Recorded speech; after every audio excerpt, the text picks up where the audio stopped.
of theology some tales are to be told, and others are not to be told to our disciples from their youth upwards, if we mean them to honor the gods and their parents, and to value friendship with one another.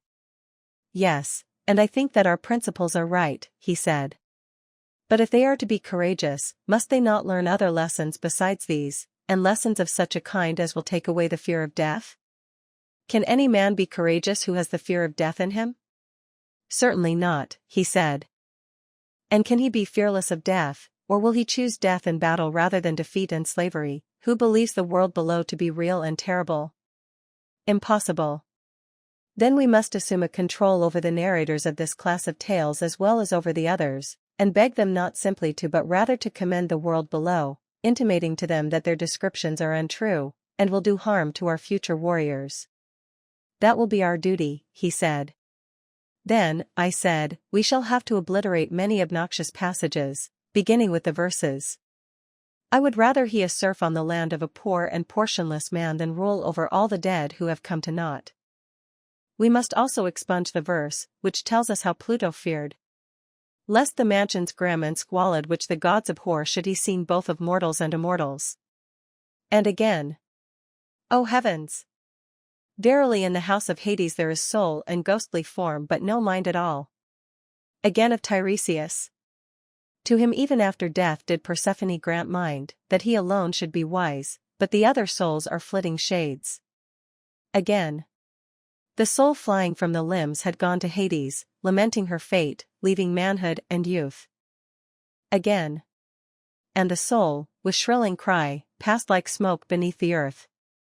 And, as bats in hollow of mystic cavern, whenever any of them has dropped out of the string and falls from the rock, fly shrilling and cling to one another, so did they with shrilling cry hold together as they moved.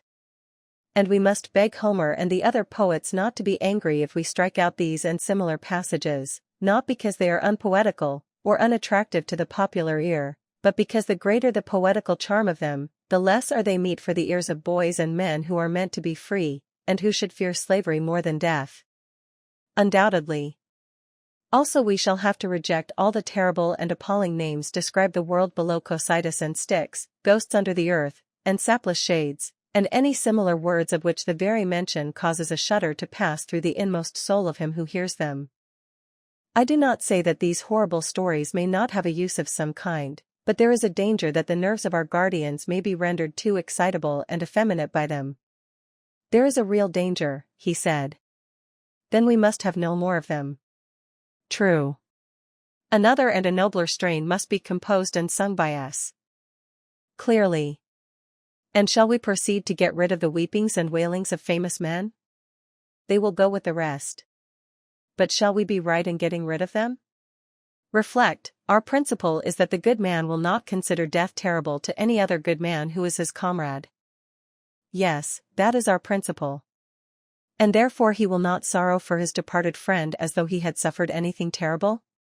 He will not. Such an one, as we further maintain, is sufficient for himself and his own happiness, and therefore is least in need of other men. True, he said. And for this reason the loss of a son or brother, or the deprivation of fortune, is to him of all men least terrible. Assuredly. And therefore he will be least likely to lament, and will bear with the greatest equanimity any misfortune of this sort which may befall him. Yes, he will feel such a misfortune far less than another. Then we shall be right in getting rid of the lamentations of famous men, and making them over to women, and not even to women who are good for anything, or to men of a baser sort, that those who are being educated by us to be the defenders of their country may scorn to do the like. That will be very right.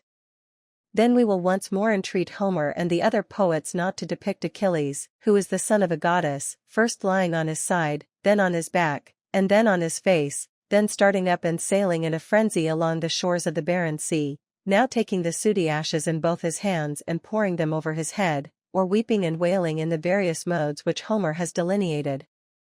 Nor should he describe Priam the kinsman of the gods as praying and beseeching, rolling in the dirt, calling each man loudly by his name. Still more earnestly will we beg of him at all events not to introduce the gods lamenting and saying, Alas! My misery! Alas! that I bore the harvest to my sorrow. But if he must introduce the gods, at any rate let him not dare so completely to misrepresent the greatest of the gods, as to make him say, "O heavens! With my eyes verily I behold a dear friend of mine chased round and round the city, and my heart is sorrowful." Or again, "Woe is me that I am fated to have Sarpedon, dearest of men to me, subdued at the hands of Patroclus the son of Menoetius. For if, my sweet Adimantus, our youth seriously listen to such unworthy representations of the gods, instead of laughing at them as they ought, hardly will any of them deem that he himself, being but a man, can be dishonored by similar actions, neither will he rebuke any inclination which may arise in his mind to say and do the like.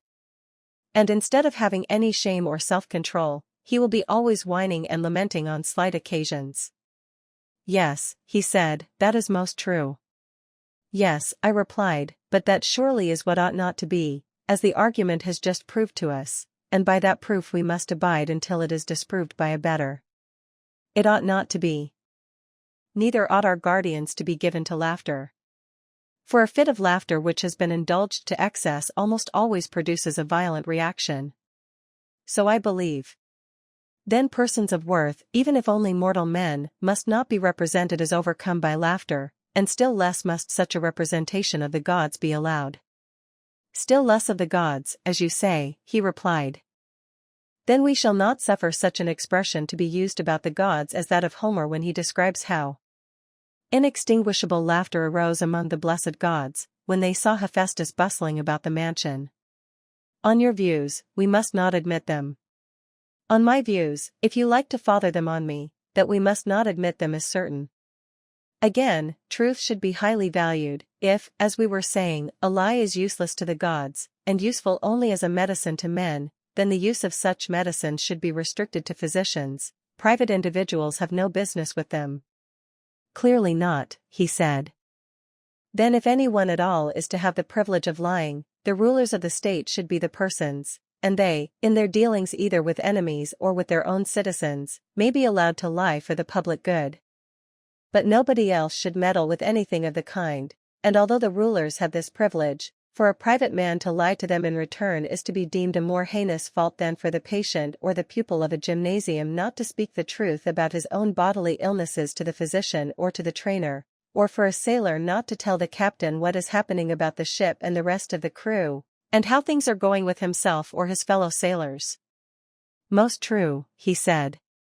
"If, then, the ruler catches anybody beside himself lying in the state, any of the craftsmen, whether he priest or physician or carpenter, he will punish him for introducing a practice which is equally subversive and destructive of ship or state." "Most certainly," he said, "if our idea of the state is ever carried out. In the next place our youth must be temperate?" "Certainly.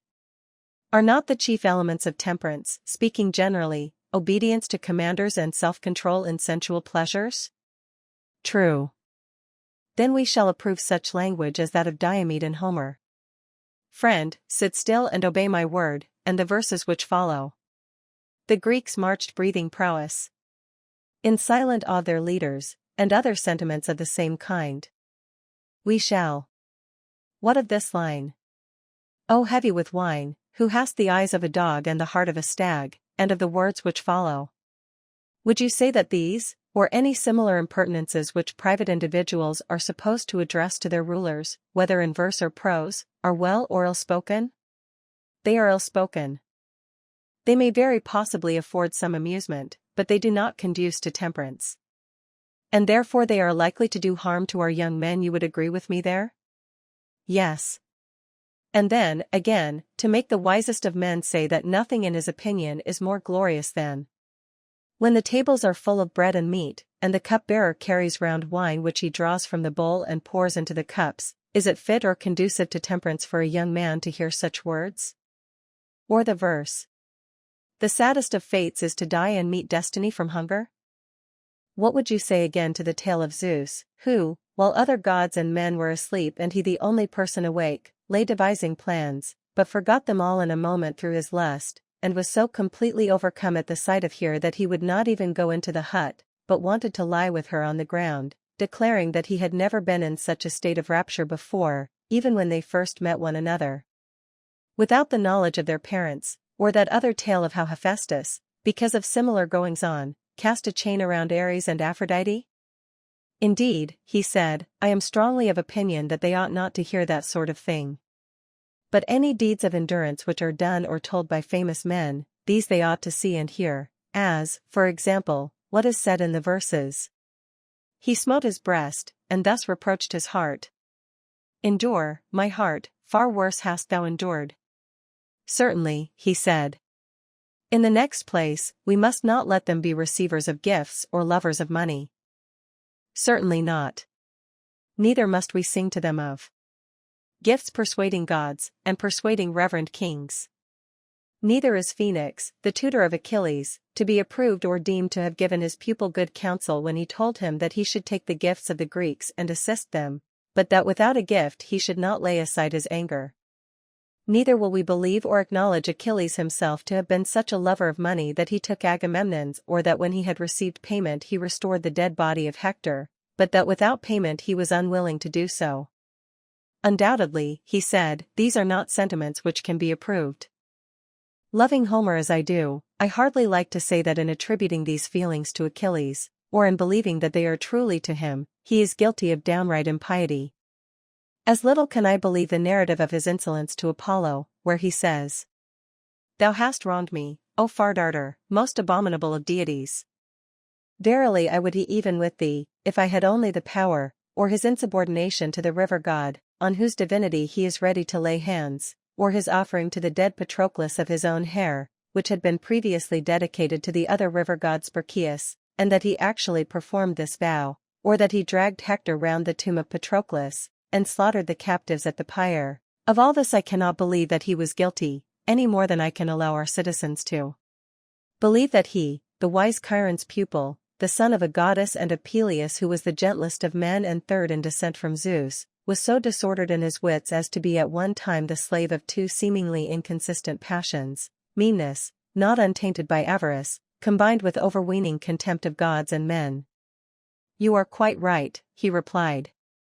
And let us equally refuse to believe, or allow to be repeated, the tale of Theseus son of Poseidon, or of Perithous son of Zeus, going forth as they did to perpetrate a horrid rape, or of any other hero or son of a god daring to do such impious and dreadful things as they falsely ascribe to them in our day, and let us further compel the poets to declare either that these acts were not done by them, or that they were not the sons of gods, both in the same breath they shall not be permitted to affirm. We will not have them trying to persuade our youth that the gods are the authors of evil, and that heroes are no better than men, sentiments which, as we were saying, are neither pious nor true, for we have already proved that evil cannot come from the gods. Assuredly not. And further, they are likely to have a bad effect on those who hear them, for everybody will begin to excuse his own vices when he is convinced that similar wickednesses are always being perpetrated by the kindred of the gods, the relatives of Zeus, whose ancestral altar, the Altar of Zeus, is aloft in air on the peak of Ida, and who have the blood of deities yet flowing in their veins. And therefore let us put an end to such tales, lest they engender laxity of morals among the young. By all means, he replied. But now that we are determining what classes of subjects are or are not to be spoken of, let us see whether any have been omitted by us. The manner in which gods and demigods and heroes and the world below should be treated has been already laid down. Very true. And what shall we say about men? That is clearly the remaining portion of our subject. Clearly so. But we are not in a condition to answer this question at present, my friend. Why not? Because, if I am not mistaken, we shall have to say that about men poets and storytellers are guilty of making the gravest misstatements when they tell us that wicked men are often happy, and the good miserable, and that injustice is profitable when undetected, but that justice is a man's own loss and another's gain. These things we shall forbid them to utter, and command them to sing and say the opposite. To be sure we shall, he replied. But if you admit that I am right in this, then I shall maintain that you have implied the principle for which we have been all along contending. I grant the truth of your inference. That such things are or are not to be said about men is a question which we cannot determine until we have discovered what justice is, and how naturally advantageous to the possessor, whether he seems to be just or not. Most true, he said. Enough of the subjects of poetry, let us now speak of the style, and when this has been considered, both matter and manner will have been completely treated. I do not understand what you mean, said Adeimantus. Then I must make you understand, and perhaps I may be more intelligible if I put the matter in this way. You are aware, I suppose, that all mythology and poetry is a narration of events, either past, present, or to come? Certainly, he replied. And narration may be either simple narration, or imitation, or a union of the two. That again, he said, I do not quite understand. I fear that I must be a ridiculous teacher when I have so much difficulty in making myself apprehended. Like a bad speaker, therefore, I will not take the whole of the subject, but will break a piece off in illustration of my meaning. You know the first lines of the Iliad, in which the poet says that Chryses prayed Agamemnon to release his daughter, and that Agamemnon flew into a passion with him, whereupon Chryses, failing of his object, invoked the anger of the god against the Achaeans. Now as far as these lines. And he prayed all the Greeks, but especially the 2 sons of Atreus, the chiefs of the people. The poet is speaking in his own person, he never leads us to suppose that he is anyone else. But in what follows he takes the person of Chryses, and then he does all that he can to make us believe that the speaker is not Homer, but the aged priest himself. And in this double form he has cast the entire narrative of the events which occurred at Troy and in Ithaca and throughout the Odyssey. Yes. And a narrative it remains both in the speeches which the poet recites from time to time and in the intermediate passages? Quite true. But when the poet speaks in the person of another, may we not say that he assimilates his style to that of the person who, as he informs you, is going to speak? Certainly. And this assimilation of himself to another, either by the use of voice or gesture, is the imitation of the person whose character he assumes? Of course. Then in this case the narrative of the poet may be said to proceed by way of imitation? Very true. Or, if the poet everywhere appears and never conceals himself, then again the imitation is dropped, and his poetry becomes simple narration.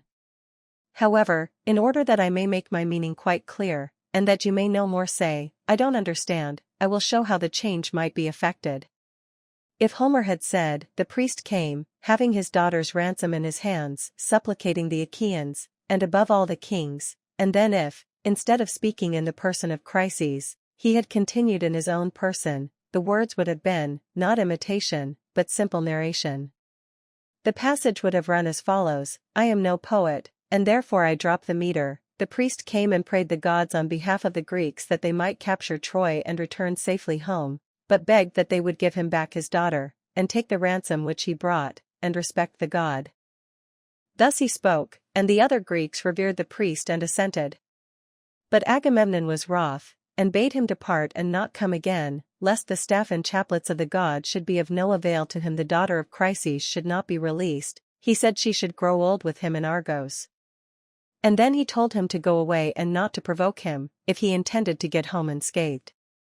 And the old man went away in fear and silence, and, when he had left the camp, he called upon Apollo by his many names, reminding him of everything which he had done pleasing to him, whether in building his temples, or in offering sacrifice, and praying that his good deeds might be returned to him, and that the Achaeans might expiate his tears by the arrows of the god, and so on. In this way the whole becomes simple narrative. I understand, he said. Or you may suppose the opposite case, that the intermediate passages are omitted, and the dialogue only left. That also, he said, I understand. You mean, for example, as in tragedy. You have conceived my meaning perfectly, and if I mistake not, what you failed to apprehend before is now made clear to you, that poetry and mythology are, in some cases, wholly imitative. Instances of this are supplied by tragedy and comedy. There is likewise the opposite style, in which the my poet is the only speaker of this. The dithyramb affords the best example, and the combination of both is found in epic, and in several other styles of poetry. Do I take you with me? Yes, he said, I see now what you meant. I will ask you to remember also what I began by saying, that we had done with the subject and might proceed to the style. Yes, I remember.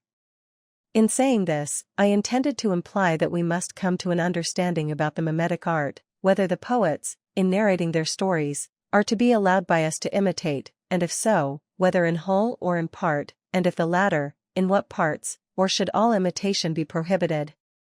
You mean, I suspect, to ask whether tragedy and comedy shall be admitted into our state? Yes, I said, but there may be more than this in question. I really do not know as yet, but whither the argument may blow, thither we go. And go we will, he said. Then, Adimantus, let me ask you whether our guardians ought to be imitators, or rather, has not this question been decided by the rule already laid down that one man can only do one thing well, and not many, and that if he attempt many, he will altogether fall of gaining much reputation in any? Certainly. And this is equally true of imitation. No one man can imitate many things as well as he would imitate a single one? He cannot.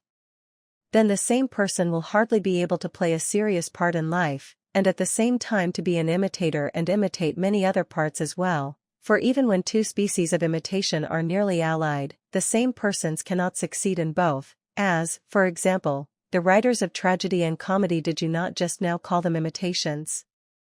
Yes, I did, and you are right in thinking that the same persons cannot succeed in both. Any more than they can be rhapsodists and actors at once? True.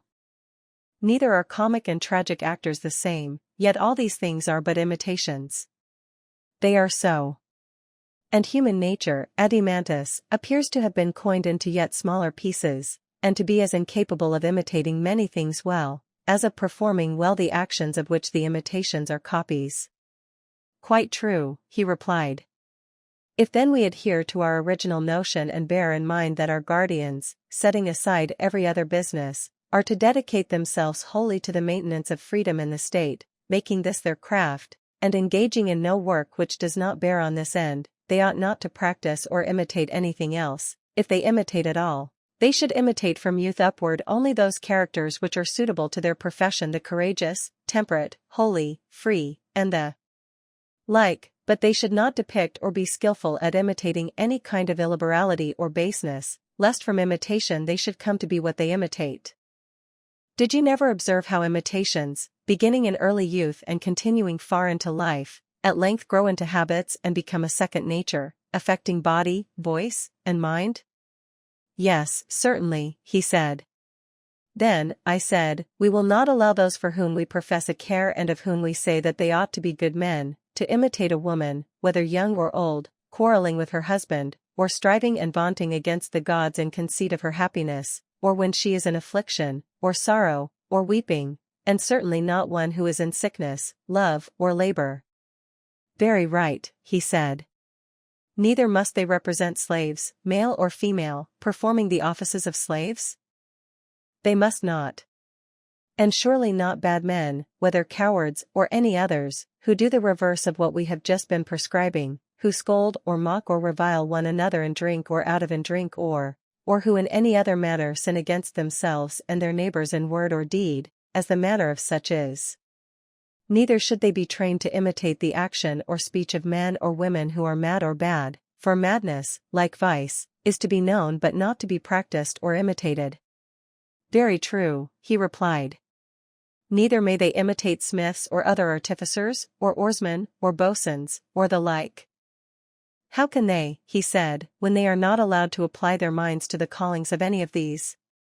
Nor may they imitate the neighing of horses, the bellowing of bulls, the murmur of rivers and roll of the ocean, thunder, and all that sort of thing? Nay, he said, if madness be forbidden, neither may they copy the behavior of madmen. You mean, I said, if I understand you aright, that there is one sort of narrative style which may be employed by a truly good man when he has anything to say, and that another sort will be used by a man of an opposite character and education. And which are these two sorts? He asked. Suppose, I answered, that a just and good man in the course of a narration comes on some saying or action of another good man, I should imagine that he will like to personate him, and will not be ashamed of this sort of imitation. He will be most ready to play the part of the good man when he is acting firmly and wisely, in a less degree when he is overtaken by illness or love or drink, or has met with any other disaster. But when he comes to a character which is unworthy of him, he will not make a study of that, he will disdain such a person, and will assume his likeness, if at all, for a moment only when he is performing some good action. At other times he will be ashamed to play a part which he has never practiced, nor will he like to fashion and frame himself after the baser models. He feels the employment of such an art, unless in jest, to be beneath him, and his mind revolts at it. So I should expect, he replied. Then he will adopt a mode of narration such as we have illustrated out of Homer, that is to say, his style will be both imitative and narrative, but there will be very little of the former, and a great deal of the latter. Do you agree? Certainly, he said, that is the model which such a speaker must necessarily take.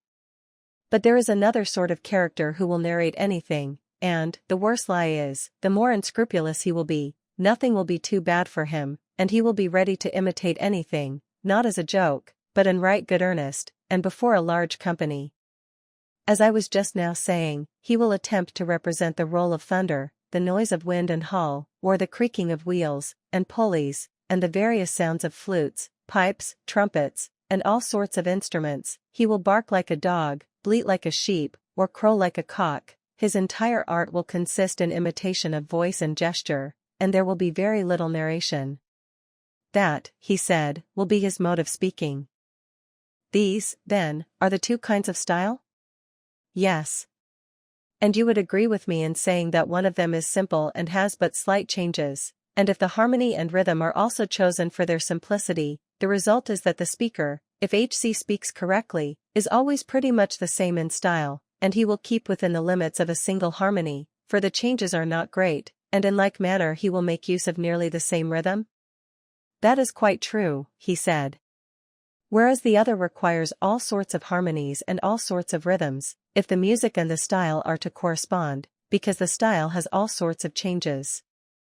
That is also perfectly true, he replied. And do not the two styles, or the mixture of the two, comprehend all poetry, and every form of expression in words? No one can say anything except in one or other of them or in both together. They include all, he said. And shall we receive into our state all the three styles, or one only of the two unmixed styles? Or would you include the mixed? I should prefer only to admit the pure imitator of virtue. Yes, I said, Adimantus, but the mixed style is also very charming, and indeed the pantomimic, which is the opposite of the one chosen by you, is the most popular style with children and their attendants, and with the world in general. I do not deny it. But I suppose you would argue that such a style is unsuitable to our state, in which human nature is not twofold or manifold, for one man plays one part only? Yes, quite unsuitable. And this is the reason why in our state, and in our state only, we shall find a shoemaker to be a shoemaker and not a pilot also, and a husbandman to be a husbandman and not a die-cast also, and a soldier and not a trader also, and the same throughout? True, he said. And therefore when any one of these pantomimic gentlemen, who are so clever that they can imitate anything, comes to us, and makes a proposal to exhibit himself and his poetry, we will fall down and worship him as a sweet and holy and wonderful being, but we must also inform him that in our state such as he are not permitted to exist, the law will not allow them. And so when we have anointed him with myrrh, and set a garland of wool upon his head, we shall send him away to another city. For we mean to employ for our soul's health the rougher and severer poet or storyteller, who will imitate the style of the virtuous only, and will follow those models which we prescribed at first when we began the education of our soldiers. We certainly will, he said, if we have the power. Then now, my friend, I said, that part of music or literary education which relates to the story or myth may be considered to be finished, for the matter and manner have both been discussed. I think so too, he said. Next in order will follow melody and song. That is obvious. Every one can see already what we ought to say about them, if we are to be consistent with ourselves. Socrates, Glaucon. I fear, said Glaucon, laughing, that the words every one hardly includes me, for I cannot at the moment say what they should be, though I may guess. At any rate you can tell that a song or ode has three parts: the words, the melody, and the rhythm. That degree of knowledge I may presuppose? Yes, he said, so much as that you may. And as for the words, there surely be no difference words between words which are and which are not set to music, both will conform to the same laws, and these have been already determined by us. Yes. And the melody and rhythm will depend upon the words? Certainly. We were saying, when we spoke of the subject matter, that we had no need of lamentations and strains of sorrow? True. And which are the harmonies expressive of sorrow? You are musical, and can tell me. The harmonies which you mean are the mixed or tenor Lydian, and the full-toned or bass Lydian, and such like. These then, I said, must be banished, even to women who have a character to maintain they are of no use, and much less to men. Certainly. In the next place, drunkenness and softness and indolence are utterly unbecoming the character of our guardians. Utterly unbecoming. And which are the soft or drinking harmonies? The Ionian, he replied, and the Lydian, they are termed relaxed. Well, and are these of any military use? Quite the reverse, he replied, and if so the Dorian and the Phrygian are the only ones which you have left. I answered, of the harmonies I know nothing, but I want to have one warlike, to sound the note or accent which a brave man utters in the hour of danger and stern resolve, or when his cause is failing, and he is going to wounds or death or is overtaken by some other evil, and at every such crisis meets the blows of fortune with firm step and a determination to endure, and another to be used by him in times of peace and freedom of action, when there is no pressure of necessity, and he is seeking to persuade God by prayer, or man by instruction and admonition, or on the other hand, when he is expressing his willingness to yield to persuasion or entreaty or admonition, and which represents him when by prudent conduct he has attained his end, not carried away by his success, but acting moderately and wisely under the circumstances, and acquiescing in the event. These two harmonies I ask you to leave, the strain of necessity and the strain of freedom, the strain of the unfortunate and the strain of the fortunate, the strain of courage, and the strain of temperance, these, I say, leave. And these, he replied, are the Dorian and Phrygian harmonies of which I was just now speaking. Then, I said, if these and these only are to be used in our songs and melodies, we shall not want multiplicity of notes or a panharmonic scale? I suppose not. Then we shall not maintain the artificers of lyres with 3 corners and complex scales, or the makers of any other many-stringed curiously harmonized instruments? Certainly not. But what do you say to flute makers and flute players? Would you admit them into our state when you reflect that in this composite use of harmony the flute is worse than all the stringed instruments put together, even the panharmonic music is only an imitation of the flute? Clearly not. There remain then only the lyre and the harp for use in the city, and the shepherds may have a pipe in the country. That is surely the conclusion to be drawn from the argument. The preferring of Apollo and his instruments to Marsyas and his instruments is not at all strange, I said. Not at all, he replied. And so, by the dog of Egypt, we have been unconsciously purging the state, which not long ago we termed luxurious. And we have done wisely, he replied. Then let us now finish the purgation, I said.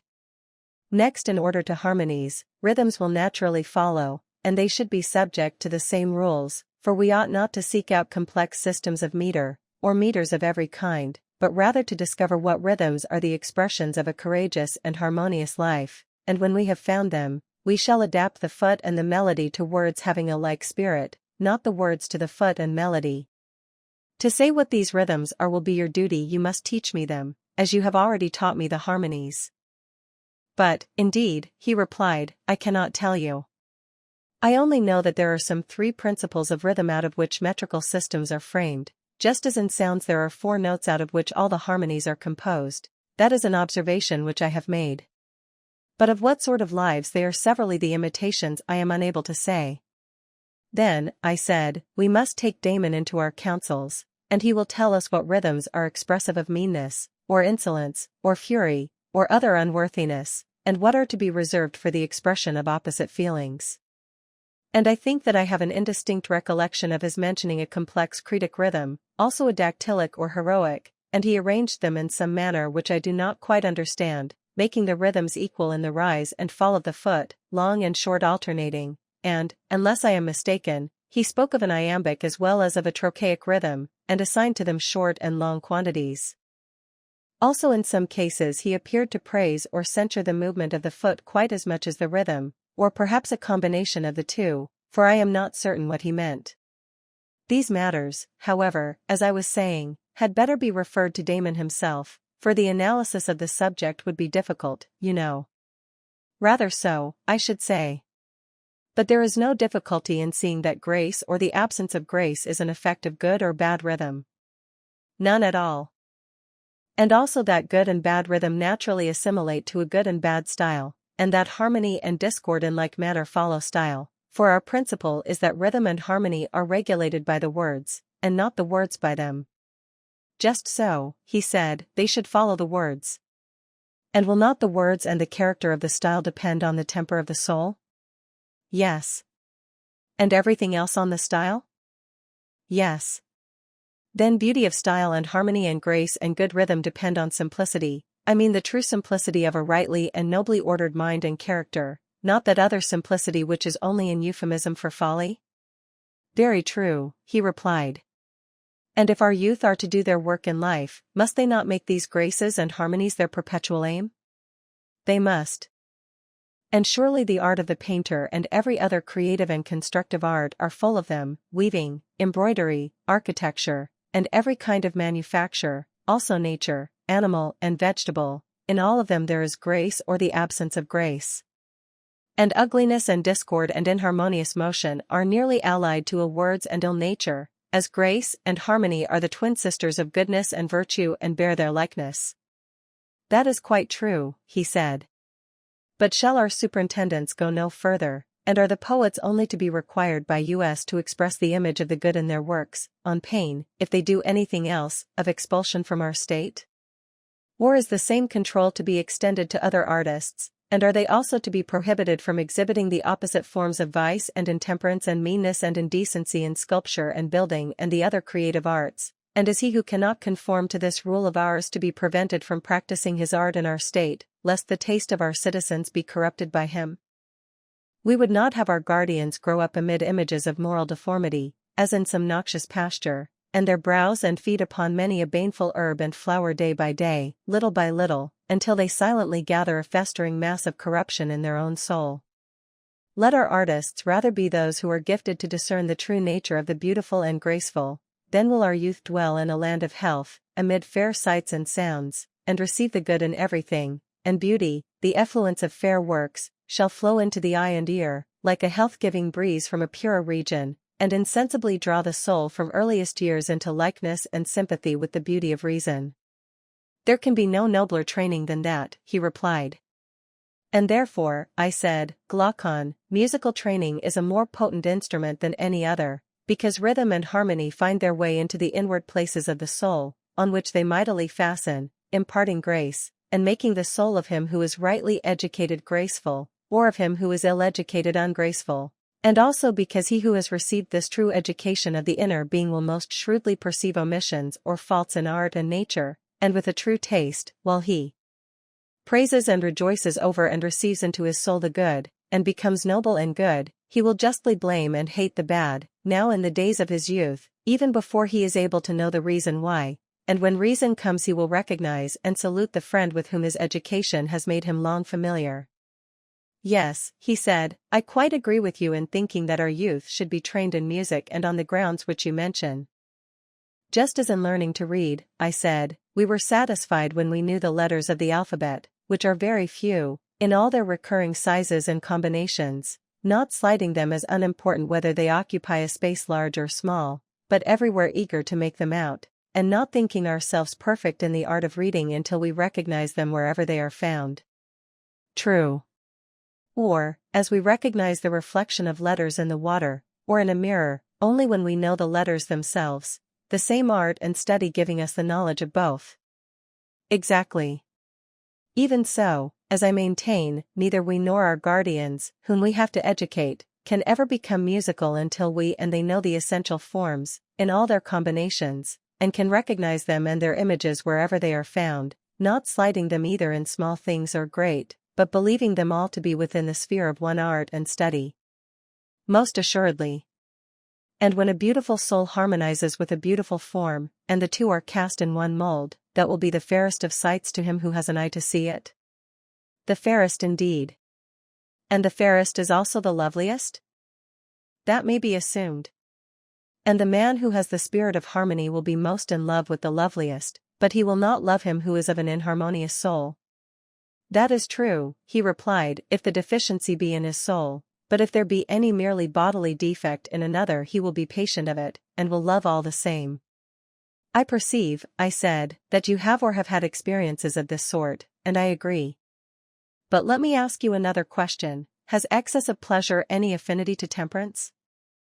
How can that be? He replied, pleasure deprives a man of the use of his faculties quite as much as pain.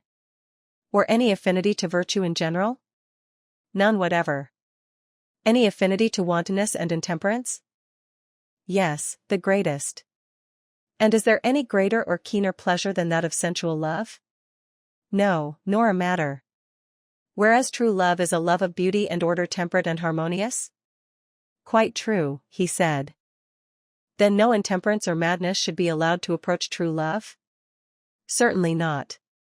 Then mad or intemperate pleasure must never be allowed to come near the lover and his beloved, neither of them can have any part in it if their love is of the right sort. No, indeed, Socrates, it must never come near them. Then I suppose that in the city which we are founding you would make a law to the effect that a friend should use no other familiarity to his love than a father would use to his son, and then only for a noble purpose, and he must first have the other's consent, and this rule is to limit him in all his intercourse, and he is never to be seen going further, or, if he exceeds, he is to be deemed guilty of coarseness and bad taste. I quite agree, he said. Thus much of music, which makes a fair ending, for what should be the end of music if not the love of beauty? I agree, he said. After music comes gymnastic, in which our youth are next to be trained. Certainly. Gymnastic as well as music should begin in early years, the training in it should be careful and should continue through life. Now my belief is, and this is a matter upon which I should like to have your opinion in confirmation of my own, but my own belief is, not that the good body by any bodily excellence improves the soul, but, on the contrary, that the good soul, by her own excellence, improves the body as far as this may be possible. What do you say? Yes, I agree.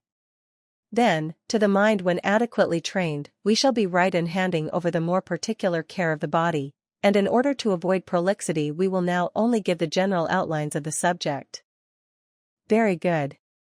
That they must abstain from intoxication has been already remarked by us, for of all persons a guardian should be the last to get drunk and not know where in the world he is. Yes, he said, that a guardian should require another guardian to take care of him is ridiculous indeed. But next, what shall we say of their food, for the men are in training for the great contest of all, are they not? Yes, he said. And will the habit of body of our ordinary athletes be suited to them? Why not? I am afraid, I said, that a habit of body such as they have is but a sleepy sort of thing, and rather perilous to health. Do you not observe that these athletes sleep away their lives, and are liable to most dangerous illnesses if they depart, in ever so slight a degree, from their customary regimen? Yes, I do. Then, I said, a finer sort of training will be required for our warrior athletes, who are to be like wakeful dogs, and to see and hear with the utmost keenness, amid the many changes of water and also of food, of summer heat and winter cold, which they will have to endure when on a campaign. They must not be liable to break down in health. That is my view. The really excellent gymnastic is twin sister of that simple music which we were just now describing. How so? Why, I conceive that there is a gymnastic which, like our music, is simple and good, and especially the military gymnastic. What do you mean? My meaning may be learned from Homer. He, you know, feeds his heroes at their feasts. When they are campaigning, on soldiers' fare, they have no fish, although they are on the shores of the Hellespont, and they are not allowed boiled meats but only roast, which is the food most convenient for soldiers, requiring only that they should light a fire, and not involving the trouble of carrying about pots and pans. True. And I can hardly be mistaken in saying that sweet sauces are nowhere mentioned in Homer. In proscribing them, however, he is not singular, all professional athletes are well aware that a man who is to be in good condition should take nothing of the kind. Yes, he said, and knowing this, they are quite right in not taking them. Then you would not approve of Syracusan dinners, and the refinements of Sicilian cookery? I think not. Nor, if a man is to be in condition, would you allow him to have a Corinthian girl as his fair friend? Certainly not. Neither would you approve of the delicacies, as they are thought, of Athenian confectionery? Certainly not. All such feeding and living may be rightly compared by us to melody and song composed in the panharmonic style, and in all the rhythms. Exactly. Their complexity engendered license, and here disease, whereas simplicity in music was the parent of temperance in the soul, and simplicity in gymnastic of health in the body. Most true, he said. But when intemperance and disease multiply in a state, halls of justice and medicine are always being opened, and the arts of the doctor and the lawyer give themselves airs, finding how keen is the interest which not only the slaves but the freemen of a city take about them. Of course. And yet what greater proof can there be of a bad and disgraceful state of education than this, that not only artisans and the meaner sort of people need the skill of first-rate physicians and judges, but also those who would profess to have had a liberal education? Is it not disgraceful, and a great sign of want of good breeding, that a man should have to go abroad for his law and physic because he has none of his own at home, and must therefore surrender himself into the hands of other men whom he makes lords and judges over him? Of all things, he said, the most disgraceful.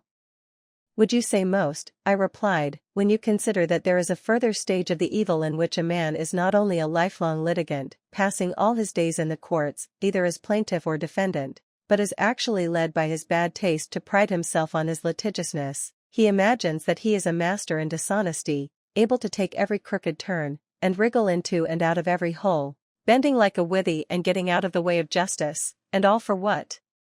In order to gain small points not worth mentioning, he not knowing that so to order his life as to be able to do without a napping judge is a far higher and nobler sort of thing. Is not that still more disgraceful? Yes, he said, that is still more disgraceful.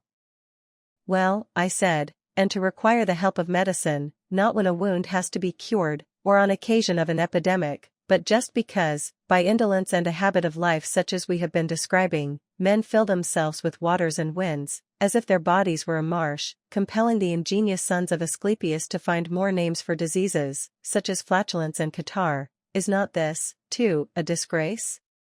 Yes, he said, they do certainly give very strange and newfangled names to diseases.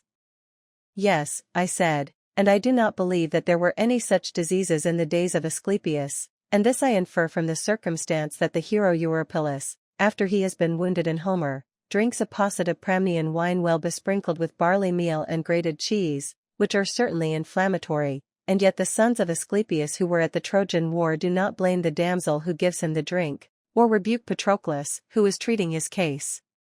Well, he said, that was surely an extraordinary drink to be given to a person in his condition.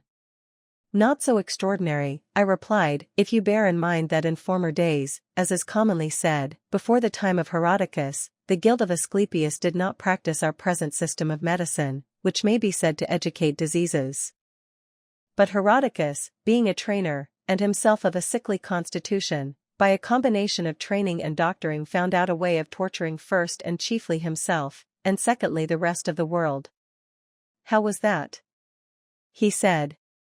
By the invention of lingering death, for he had a mortal disease which he perpetually tended, and as recovery was out of the question, he passed his entire life as a valetudinarian. He could do nothing but attend upon himself, and he was in constant torment whenever he departed in anything from his usual regimen, and so dying hard, by the help of science he struggled on to old age.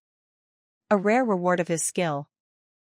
Yes, I said, a reward which a man might fairly expect who never understood that, if Asclepius did not instruct his descendants in valetudinarian arts, the omission arose, not from ignorance or inexperience of such a branch of medicine, but because he knew that in all well-ordered states every individual has an occupation to which he must attend, and has therefore no leisure to spend in continually being ill. This we remark in the case of the artisan, but, ludicrously enough, do not apply the same rule to people of the richer sort. How do you mean? He said. I mean this, when a carpenter is ill he asks the physician for a rough and ready cure, an emetic or a purge or a cautery or the knife, these are his remedies.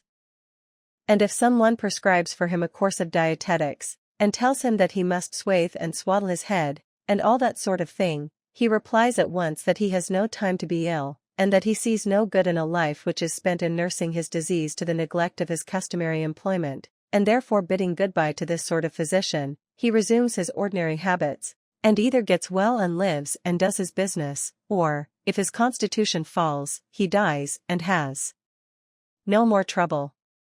Yes, he said, and a man in his condition of life ought to use the art of medicine thus far only. Has he not, I said, an occupation, and what profit would there be in his life if he were deprived of his occupation?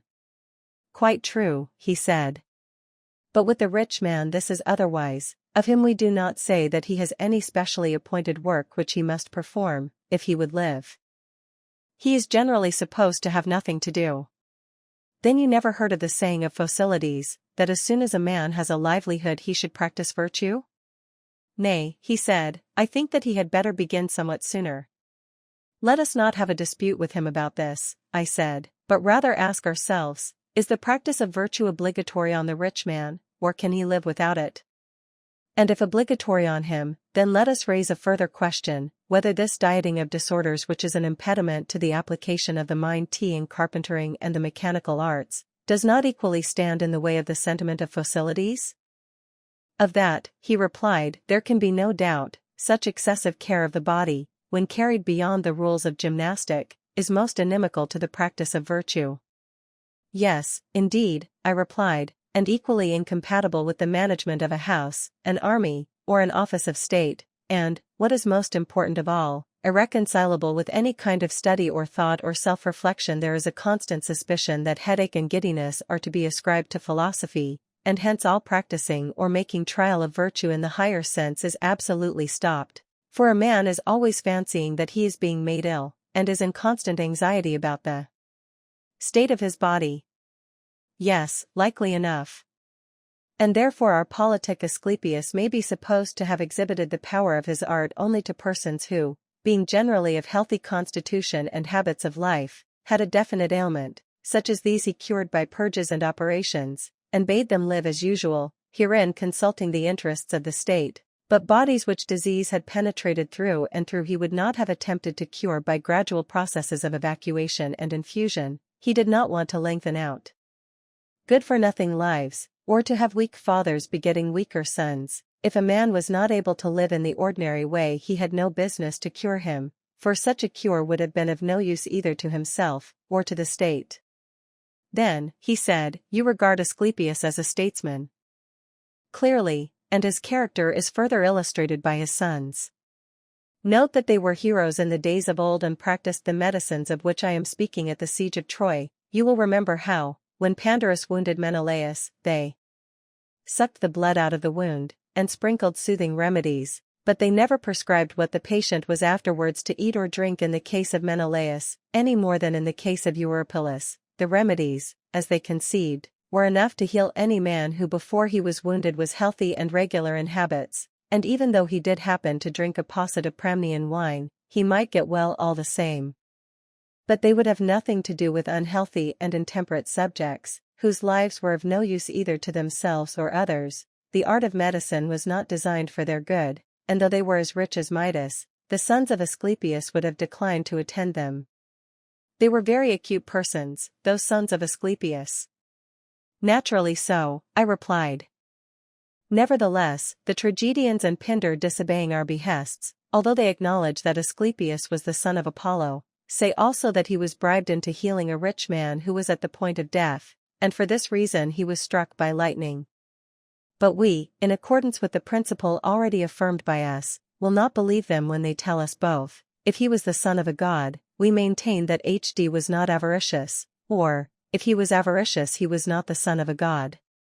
All that, Socrates, is excellent, but I should like to put a question to you. Ought there not to be good physicians in a state, and are not the best those who have treated the greatest number of constitutions good and bad? And are not the best judges in like manner those who are acquainted with all sorts of moral natures? Yes, I said, I too would have good judges and good physicians. But do you know whom I think good? Will you tell me? I will, if I can. Let me however note that in the same question you join two things which are not the same. How so? He asked. Why, I said, you join physicians and judges. Now the most skillful physicians are those who, from their youth upwards, have combined with the knowledge of their art the greatest experience of disease. They had better not be robust in health, and should have had all manner of diseases in their own persons. For the body, as I conceive, is not the instrument with which they cure the body. In that case we could not allow them ever to be or to have been sickly, but they cure the body with the mind, and the mind which has become and is sick can cure nothing. That is very true, he said. But with the judge it is otherwise, since he governs mind by mind, he ought not therefore to have been trained among vicious minds, and to have associated with them from youth upwards, and to have gone through the whole calendar of crime, only in order that he may quickly infer the crimes of others as he might their bodily diseases from his own self-consciousness. The honorable mind which is to form a healthy judgment should have had no experience or contamination of evil habits when young. And this is the reason why in youth good men often appear to be simple, and are easily practiced upon by the dishonest, because they have no examples of what evil is in their own souls. Yes, he said, they are far too apt to be deceived. Therefore, I said, the judge should not be young, he should have learned to know evil, not from his own soul, but from late and long observation of the nature of evil in others. Knowledge should be his guide, not personal experience. Yes, he said, that is the ideal of a judge. Yes, I replied, and he will be a good man, which is my answer to your question, for he is good who has a good soul. But the cunning and suspicious nature of which we spoke, he who has committed many crimes, and fancies himself to be a master in wickedness, when he is amongst his fellows, is wonderful in the precautions which he takes, because he judges of them by himself, but when he gets into the company of men of virtue, who have the experience of age, he appears to be a fool again, owing to his unseasonable suspicions. He cannot recognize an honest man, because he has no pattern of honesty in himself. At the same time, as the bad are more numerous than the good, and he meets with them oftener, he thinks himself, and is by others thought to be, rather wise than foolish. Most true, he said. Then the good and wise judge whom we are seeking is not this man, but the other, for vice cannot know virtue too, but a virtuous nature, educated by time, will acquire a knowledge both of virtue and vice. The virtuous, and not the vicious, man has wisdom in my opinion. And in mine also. This is the sort of medicine, and this is the sort of law, which you sanction in your state. They will minister to better natures, giving health both of soul and of body, but those who are diseased in their bodies they will leave to die, and the corrupt and incurable souls they will put an end to themselves. That is clearly the best thing both for the patients and for the state. And thus our youth, having been educated only in that simple music which, as we said, inspires temperance, will be reluctant to go to law. Clearly. And the musician, who, keeping to the same track, is content to practice the simple gymnastic, will have nothing to do with medicine unless in some extreme case. That I quite believe. The very exercises and tolls which he undergoes are intended to stimulate the spirited element of his nature, and not to increase his strength. He will not, like common athletes, use exercise and regimen to develop his muscles. Very right, he said. Neither are the two arts of music and gymnastic really designed, as is often supposed, the one for the training of the soul, the other for the training of the body. What then is the real object of them? I believe, I said, that the teachers of both have in view chiefly the improvement of the soul. How can that be? He asked. Did you never observe, I said, the effect on the mind itself of exclusive devotion to gymnastic, or the opposite effect of an exclusive devotion to music? In what way shown? He said. The one producing a temper of hardness and ferocity, the other of softness and effeminacy, I replied. Yes, he said, I am quite aware that the mere athlete becomes too much of a savage, and that the mere musician is melted and softened beyond what is good for him. Yet surely, I said, this ferocity only comes from spirit, which, if rightly educated, would give courage, but, if too much intensified, is liable to become hard and brutal. that I quite think. On the other hand, the philosopher will have the quality of gentleness. And this also, when too much indulged, will turn to softness, but, if educated rightly, will be gentle and moderate. True. And in our opinion, the guardians ought to have both these qualities? Assuredly. And both should be in harmony? Beyond question. And the harmonious soul is both temperate and courageous? Yes. And the inharmonious is cowardly and boorish? Very true. And, when a man allows music to play upon him and to pour into his soul through the funnel of his ears those sweet and soft and melancholy airs of which we were just now speaking, and his whole life is passed in warbling and the delights of song, in the first stage of the process the passion or spirit which is in him is tempered like iron, and made useful, instead of brittle and useless. But, if he carries on the softening and soothing process, in the next stage he begins to melt and waste, until he has wasted away his spirit and cut out the sinews of his soul, and he becomes a feeble warrior. Very true.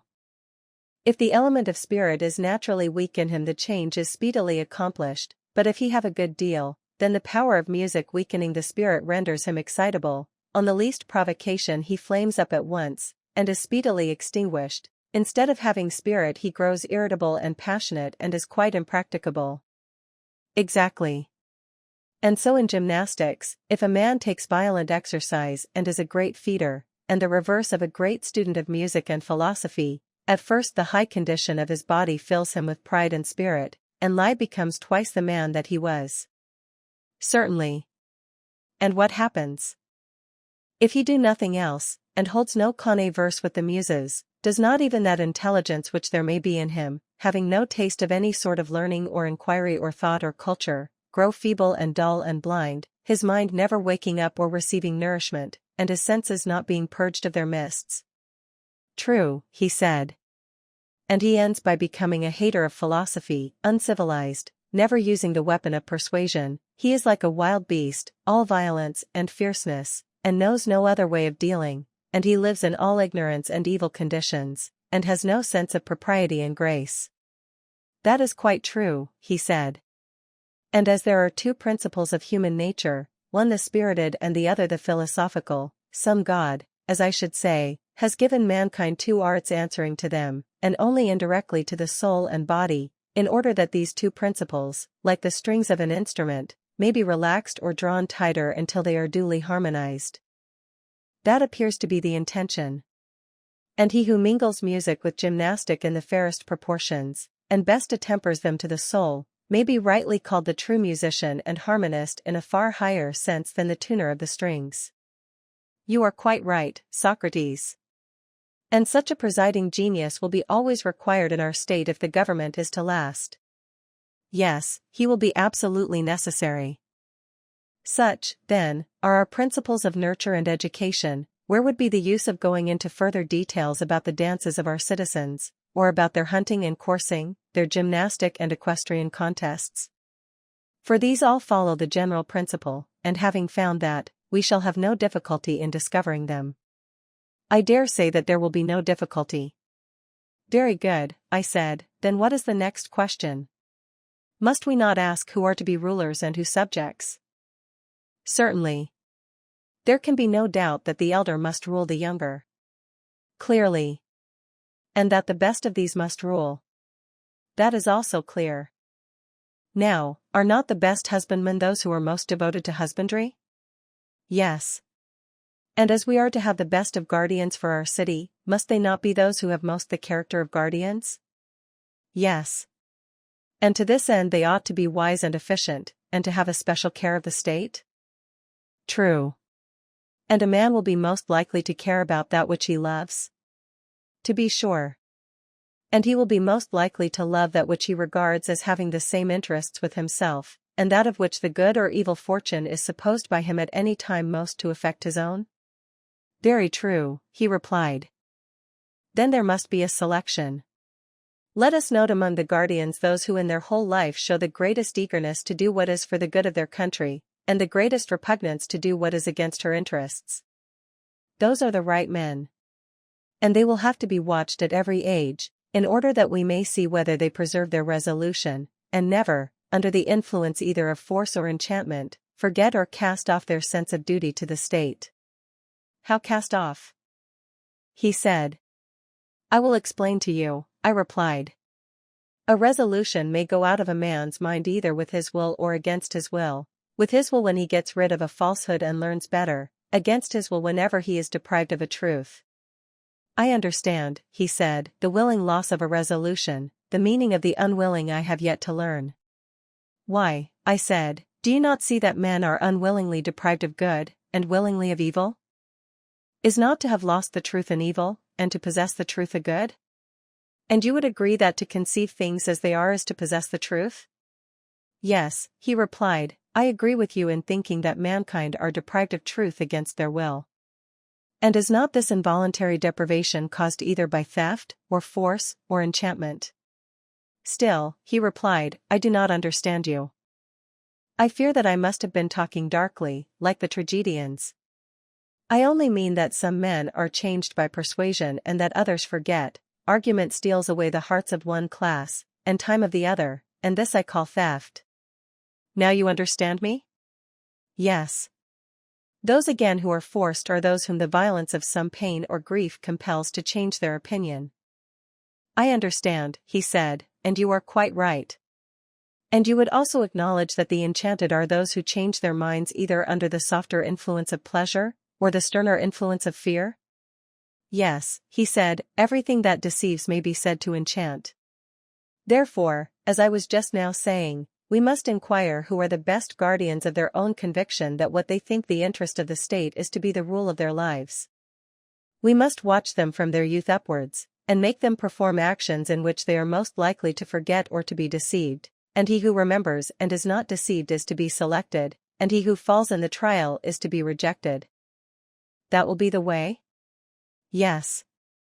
And there should also be toils and pains and conflicts prescribed for them, in which they will be made to give further proof of the same qualities. Very right, he replied. And then, I said, we must try them with enchantments, that is the third sort of test, and see what will be their behavior, like those who take colts amid noise and tumult to see if they are of a timid nature, so must we take our youth amid terrors of some kind, and again pass them into pleasures, and prove them more thoroughly than gold is proved in the furnace, that we may discover whether they are armed against all enchantments, and of a noble bearing always, good guardians of themselves and of the music which they have learned, and retaining under all circumstances a rhythmical and harmonious nature, such as will be most serviceable to the individual and to the state. And he who at every age, as boy and youth and in mature life, has come out of the trial victorious and pure, shall be appointed a ruler and guardian of the state, he shall be honored in life and death, and shall receive sepulture and other memorials of honor, the greatest that we have to give. But him who fails, we must reject. I am inclined to think that this is the sort of way in which our rulers and guardians should be chosen and appointed. I speak generally, and not with any pretension to exactness. And, speaking generally, I agree with you, he said. And perhaps the word guardian in the fullest sense ought to be applied to this higher class only, who preserve us against foreign enemies and maintain peace among our citizens at home, that the one may not have the will, or the others the power, to harm us. The young men whom we before called guardians may be more properly designated auxiliaries and supporters of the principles of the rulers. I agree with you, he said. How then may we devise one of those needful falsehoods of which we lately spoke, just one royal lie which may deceive the rulers, if that be possible, and at any rate the rest of the city? What sort of lie? He said. Nothing new, I replied, only an old Phoenician tale of what has often occurred before now in other places, as the poets say, and have made the world believe, though not in our time, and I do not know whether such an event could ever happen again, or could now even be made probable, if it did. How your words seem to hesitate on your lips. You will not wonder, I replied, at my hesitation when you have heard. Speak, he said, and fear not. Well then, I will speak, although I really know not how to look you in the face, or in what words to utter the audacious fiction, which I propose to communicate gradually, first to the rulers, then to the soldiers, and lastly to the people. They are to be told that their youth was a dream, and the education and training which they received from us, an appearance only, In reality, during all that time they were being formed and fed in the womb of the earth, where they themselves and their arms and appurtenances were manufactured. When they were completed, the earth, their mother, sent them up, and so, their country being their mother and also their nurse, they are bound to advise for her good, and to defend her against attacks, and her citizens they are to regard as children of the earth and their own brothers. You had good reason, he said, to be ashamed of the lie which you were going to tell. True, I replied, but there is more coming. I have only told you half. Citizens, we shall say to them in our tale, you are brothers, yet God has framed you differently.